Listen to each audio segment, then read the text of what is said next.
क्या dream eleven, rummy और WinZO जैसे बड़े गेमिंग ऐप्स अब भारत में हमेशा के लिए बंद हो जाएंगे? और क्या इसका मतलब है कि ऑनलाइन फैंटेसी गेमों का भविष्य खत्म हो गया है? आइए आज इस वीडियो में जानते हैं इस बिल की असली सच्चाई। चैनल पर नए हो तो चैनल को सब्सक्राइब कर दीजिए और वीडियो पसंद आएगी तो लाइक भी कर दीजिएगा। आखिर क्या हुआ जो इस पॉलिसी को एक एक्ट के रूप में पास करना पड़ा? भारत सरकार ने 20 अगस्त 2025 को लोकसभा में promotion and regulation of online gaming bill 2025 पास किया।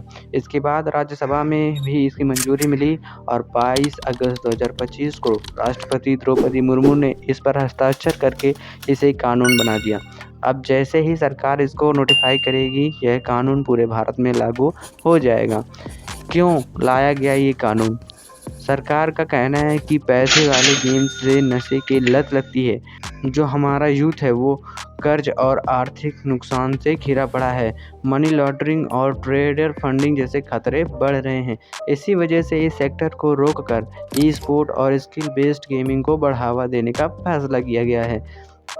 बिल की जो मुख्य बातें हैं वो जान लेते हैं। अब कोई भी कंपनी भारत में पैसे वाले गेम्स जैसे online batting, real money, rummy, Patsy cricket, dream eleven या माई इलेवन सर्कल नहीं चला पाए वाले जैसे गेम नहीं चला पाएंगे। चाहे गेम स्किल बेस्ड हो या चांस बेस्ड, दोनों पर बैन है। भुगतान पर रोक भी लगाया है भारत सरकार ने इस व्यवधान को देखते हुए। बैंक और यूपीआई जैसे पेमेंट गेटवे भी इन ऐप से लेन देन नहीं कर पाएंगे। सजा और जुर्माना भी सबको नहीं छोड़ा है भारत सरकार ने। अगर कोई ऐसा करता हुआ पकड़ा जाता है तो उस पर सजा और जुर्माना भी ठोक दिया है, तो ये बहुत अच्छी बात है। अगर कोई कंपनी या व्यक्ति ऐसा गेम चलाता है तो उसे 3 साल का जेल और 1 करोड़ रुपए का जुर्माना भरना पड़ेगा।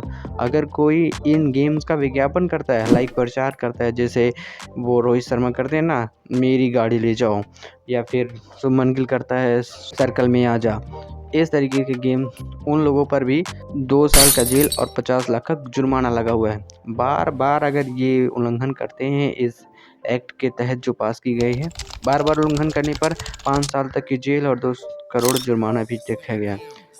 आखिर क्या छूट है इस एक्ट में? आखिर कुछ ऐसी भी बातें हैं जो गेमिंग सेक्टर को छूट दी गई हैं। जी हाँ दोस्तों, वो है ई स्पोर्ट और शैक्षणिक वाले गेम्स या एप्स, सामाजिक गेम, इन सबको सरकार ने बढ़ावा देने की बात की है, जिसके लिए नेशनल ई स्पोर्ट अथॉरिटी भी बनाई जाएगी। सोचिए, जिस ड्रीम इलेवन पर करोड़ों लोग रोजाना खेलते थे, अब वह सिर्फ फ्री गेम में बदल जाएगा। तो क्या इसका मतलब है कि इंडिया का फैंटेसी स्पोर्ट्स का जुनून यही खत्म हो जाएगा या फिर नए तरीके से शुरुआत होगी? इंडस्ट्री पर भी क्या असर पड़ा है उसको भी जान लेते हैं। ड्रीम इलेवन ने तुरंत पैसे वाले सभी कॉन्टेस्ट बंद कर दिया और अब free to play games model ही चल रहा है उस पर। माई इलेवन सर्कल और विंजो ने भी अपने पैसे वाले गेम हटाए। लोगों को सामने समस्या क्या है इस एक्ट को पास के लिए, ये भी जान लेते हैं। ये सेक्टर 2029 तक करीब 3.6 बिलियन का हो सकता था, लेकिन अब यह ग्रोथ रुक जाएगी।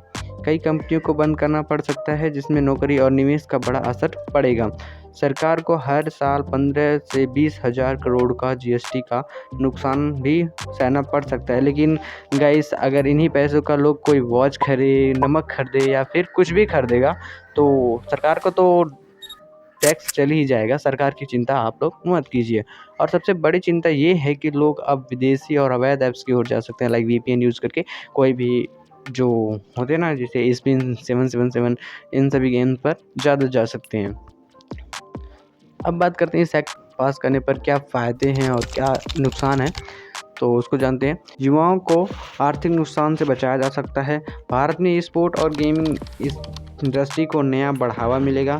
एक राष्ट्रीय स्तर पर स्पष्ट कानून आने से नियम कानून साफ होंगे। और इस एक्ट को पास होने के बाद नुकसान भी जान लो।